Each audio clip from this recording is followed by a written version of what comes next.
In this video, I'm gonna show you 5 most amazing chess traps for white that you can use to trick your opponents and win easily. So let's get started. So after e4, e5, knight f3, knight f6, here you play bishop c4. Then after he takes, you go knight c3, offering black to take this pawn. He takes, then you recapture, and here d6 seems like a natural response defending this pawn. But then you play knight takes e5, sacrificing the knight. If he takes the knight, then you have bishop takes f7. He can't take, otherwise he will lose the queen. Therefore, king e7, but then bishop g5 check forces him to take, and then you win the queen easily. Let's move on to the next trap. So after e4, he goes d5. This is the Scandinavian defense. Then you play knight to f3. Then after he takes, you go knight to g5, hitting this pawn back. So knight f6. And here you play queen to e2, attacking this pawn. He goes bishop f5 to defend this pawn. Well, then you have queen to b5 check, hitting the king, this pawn, and the bishop. He got a block with the bishop, but then you have queen takes pawn, threatening the rook. So bishop c6, defending this rook, but then you have bishop to b5, pinning his bishop to the king. If he grabs the bishop, then he will take the rook. Therefore, he plays queen d7, but then you can take, and after he takes, here you finish the game with queen to c8, checkmate. Let's move on to the next trap. So after e4, e5, knight f3, knight c6, d4, he takes, then you just play bishop c4. And here you might have also faced bishop b4 check, but then you play c3.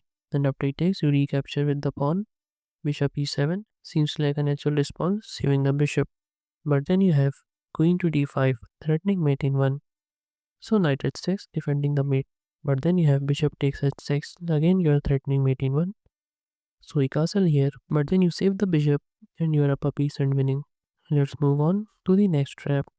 So after e4, e5, knight f3, knight c6, d4, he takes, then bishop c4, and after bishop c5, you play c3, he takes, then you play bishop takes f7, sacrificing the bishop, and after he takes, you have queen to d5 check, forking the king and the bishop, and then you can grab the bishop, and now you're having advantage. Then if he takes this pawn, then you can take with the bishop, and it also activates the bishop.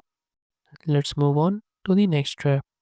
So after e4, he goes d6, then you play d4, and after g6, with that you're finished this bishop, you play knight f3, bishop g7, then you play bishop c4. And here you don't want to go knight to c6 because you can push this pawn and attack this knight. Therefore, he goes knight d7, but then you have bishop takes f7 check, king takes, and then you play knight to g5 check. Here if he goes king to f6, then queen f3 is checkmate, and here if he goes king e8, then there's knight to e6, winning the queen. So he might try king f8, but then there's knight to e6 check, forking the king and the queen. And then you can grab that queen and you're winning. Well, if you enjoyed these chess traps, then don't forget to give this video a like. And here are some more amazing chess traps like these. And don't forget to subscribe and turn on the notification bell so you don't miss more of these videos.